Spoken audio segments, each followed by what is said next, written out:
नमस्कार साथियों, हिंदी साहित्य एवं विमर्श के व्याकरण पर केंद्रित इस श्रृंखला में आज हमारा विषय है भविष्यत काल। अंग्रेजी में इसे फ्यूचर टेंस कहते हैं। आज इस वीडियो के द्वारा हम जानेंगे कि भविष्यत काल माने क्या है, भविष्यत काल के कौन कौन से भेद हैं और भविष्यत काल में वाक्य रचना किस प्रकार होती है।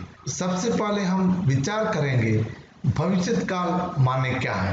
क्रिया के जिस रूप से आने वाले काल का बोध हो उसे भविष्यत काल कहते हैं। परंपरागत व्याकरण पद्धति के आधार पर भविष्यत काल के मुख्यतः दो भेद है, सामान्य भविष्यत काल या सिंपल फ्यूचर टेंस और संभावी भविष्यत काल डाउटफुल फ्यूचर टेंस। लेकिन आजकल भारत के विभिन्न राज्यों में कुछ अध्यापक हेतुमत भविष्यत काल को जोड़कर भविष्यत काल के 3 भेद सिखाते हैं। लेकिन परंपरागत व्याकरण के नियमों के अनुसार भविष्यत काल के 2 ही भेद हैं। अब हम विचार करेंगे सामान्य भविष्यत काल या सिंपल फ्यूचर टेंस माने क्या है।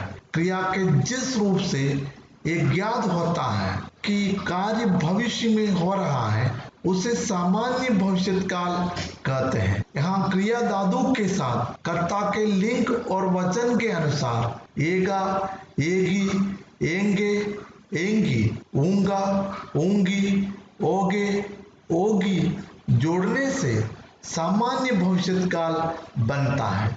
आपको इतना ही देखना है कि वाक्य में कर्ता स्त्रीलिंग है या पुल्लिंग, एकवचन है या बहुवचन। इतनी जानकारी है तो आप सामान्य भविष्यत काल के वाक्यों की रचना बहुत ही आसानी से कर सकते हैं। सबसे पहले देखिए, अगर वाक्य में कर्ता पुल्लिंग एकवचन है तो सामान्य भविष्यत काल के वाक्य किस प्रकार बनता है। जैसे राजू पुस्तक पढ़ेगा, Raju will read the text. वो स्कूल जाएगा, he will go to the school.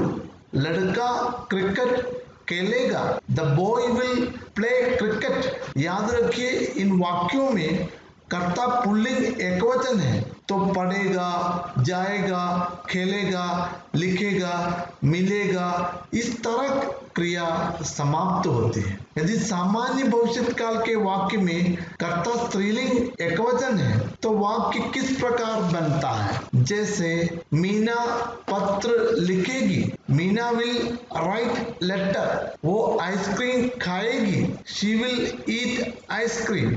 लड़की गीत गाएगी, the girl will sing song. यहाँ भी आप देखिए, इन वाक्यों में कर्ता स्त्रीलिंग एकवचन है, इसलिए लिखेगी, खाएगी, गाएगी, रोएगी, इस प्रकार क्रिया समाप्त होती है। अगर सामान्य भविष्यत काल के वाक्य में कर्ता पुल्लिंग बहुवचन है तो वाक्य रचना इस प्रकार ही होती है। लड़के फुटबॉल खेलेंगे, boys will play football.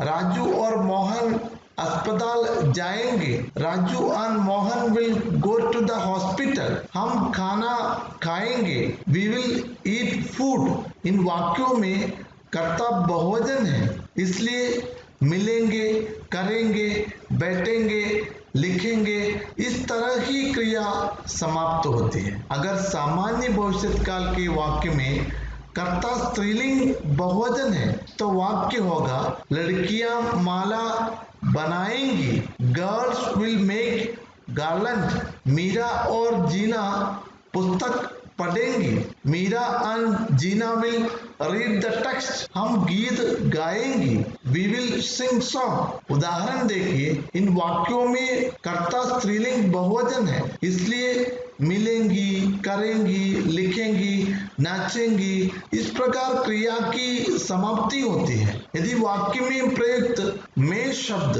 Pulling है तो सामान्य भविष्यत काल की वाक्य रचना इस प्रकार होगी, मैं आज घर जाऊंगा, today I will go home. मैं कल एक मोबाइल खरीदूंगा, I will buy a mobile tomorrow. मैं 7 बजे नाश्ता करूंगा, I will have breakfast at 7 o'clock। यदि सामान्य भविष्यत काल के वाक्य में प्रयुक्त में शब्द स्त्रीलिंग है तो वाक्य रचना इस प्रकार ही होगी। मैं स्कूल जाऊंगी, I will go to the school. मैं सुबह सुबह घर आऊंगी, morning I will come to your house. मैं कल मुंबई से लौटूंगी, I will return from Bombay tomorrow. अगर सामान्य भविष्य काल के वाक्य में प्रयुक्त तुम शब्द पुल्लिंग है तो वाक्य रचना इस प्रकार होगी। तुम बाजार जाओगे, will you go to the market. तुम पाठ पढ़ोगे, will you read the lesson.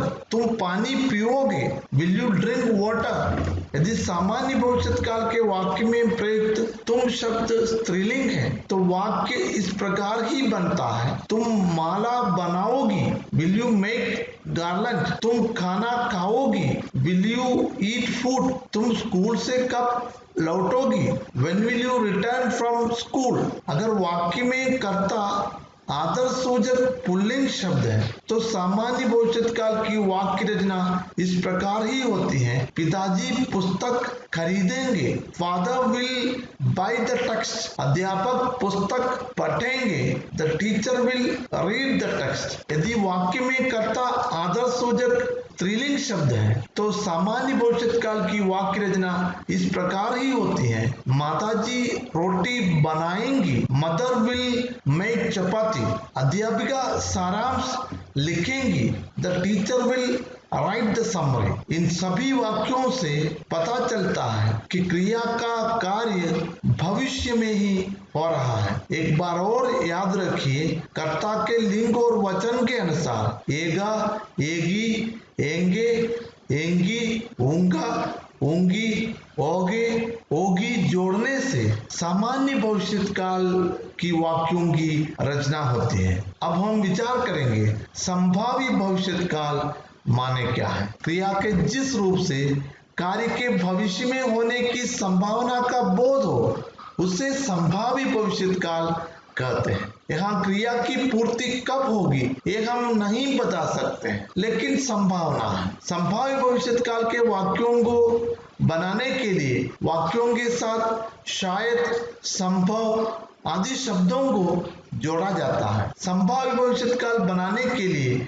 एक और आसान तरीका यह है कि सामान्य भविष्य काल की क्रिया लिखेगा, आएगा आदि से गा को हटाने से या पृथक कर देने से संभाव्य भविष्य काल बनता है। जैसे आज शायद पानी बरसे, टुडे इट मे रेन। शायद वे पत्र लिखे, दे मे राइट लेटर। संभव है कल मैं दिल्ली जाऊं, tomorrow I go to Delhi. हम स्कूल चले, let's go to the school. संभव है आज प्राचार्य आए, द प्रिंसिपल में कम टुडे।